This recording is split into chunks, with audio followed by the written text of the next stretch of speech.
Ô, Daúde, quarta-feira, dia de reunião de política monetária, o Banco Central vai manter aí a taxa de juros em 15% e a gente tem visto várias críticas e acenos do governo contra essa manutenção, contra esse movimento do Banco Central e críticas que não são de hoje, diga-se de passagem. Mas o ministro Fernando Haddad falando que fiscal não é um problema porque o governo é responsável e dizendo que ninguém aguenta esse juro real ali na casa dos 10% e que se fosse ele já tinha votado para derrubar o juro. A gente sabe que a análise do Banco Central é a questão inflacionária e está pesando bastante a atividade econômica e a questão fiscal.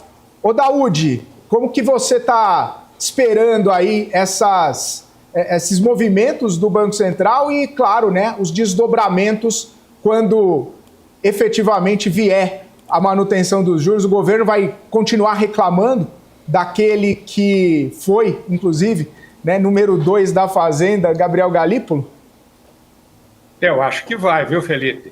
É interessante esse aspecto, né? O governo reclama que a taxa de juros é uma taxa absurda, que ela mata a atividade econômica, que não tem sentido ter essa taxa de juros.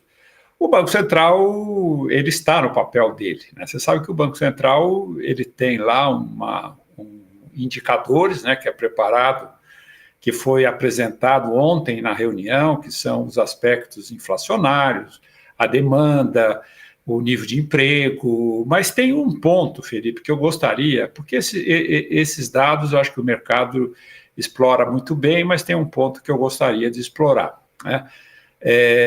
O Banco Central, ele é o quê? Ele é, né, o responsável, é o guardião do real, ou seja, ele tem que manter o real com poder aquisitivo, ele que tem lá os seus instrumentos de política monetária, instrumentos de política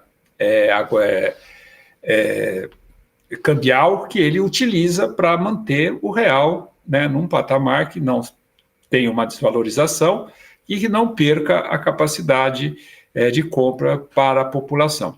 E a expectativa inflacionária, ela é um problema seríssimo, porque a inflação que já passou, a inflação que nós estamos vivendo, você não tem o que fazer. Então, o que o Banco Central está dizendo? O Banco Central está abordando esta questão exatamente da atividade econômica, que ela mexe com a expectativa inflacionária, mas o que eu vejo que é o pior aí da situação é a questão fiscal.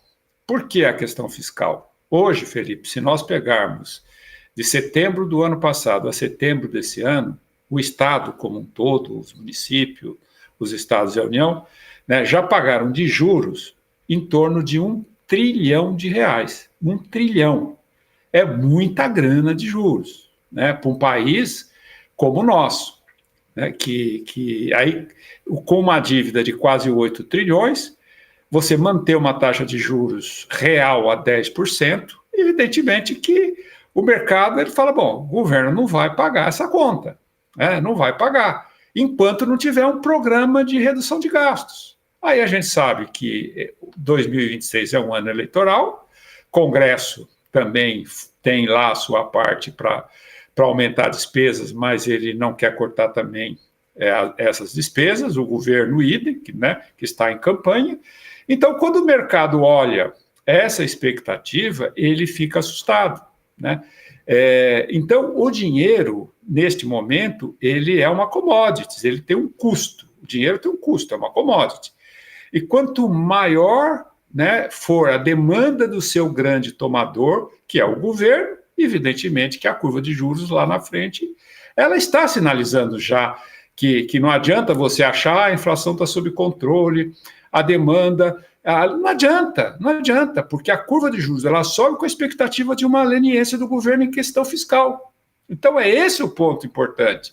E o Banco Central não vai deixar isso claro. O Banco Central, muitas vezes, no seu comunicado, ele coloca, olha, a questão fiscal é importante. Então, a trajetória da dívida, que já está se aproximando aí em torno de 80% do PIB, mas aí alguém fala, não, Daúde, 80%, tem país que é 120%, tem país que é 300%, sim. Você pega o Japão, por exemplo, que tem mais de 200% do PIB, né, de dívida, só que o Japão a taxa de juros é negativa. O nosso caso, 80% com uma taxa de juros real, é um suicídio. Você caminha para um abismo, né? Então, esse é o ponto do Banco Central que eu acho que nós deveríamos discutir, né, que é exatamente a trajetória da dívida diante da desconfiança do mercado em relação a essa dívida de 8 trilhões, se o governo vai ter capacidade arrecadatória para continuar pagando esses juros. Então, o problema do Brasil está relacionado à expectativa de dívida crescendo, precisa de mais dinheiro, e quem tem dinheiro e empresta para o governo não vai emprestar a qualquer custo diante desse risco que nós temos lá na frente.